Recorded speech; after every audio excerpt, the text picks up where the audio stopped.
Hi guys, welcome to a tutorial. In this we're going to look at the offset of the shadow. Basically is where we want the shadow to appear. So in this one here I've offset it in the Y direction, right? I've given a blur of 8 and I've given a distance of 40, okay? So let's just go and see what we get here. And this is what we're going to get. Let's see the blur and there it is here, okay? So that's offset to the Y.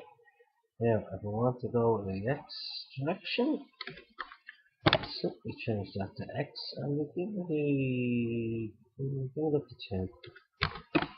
Okay, I'll save that just to show you the difference. And watch this carefully again.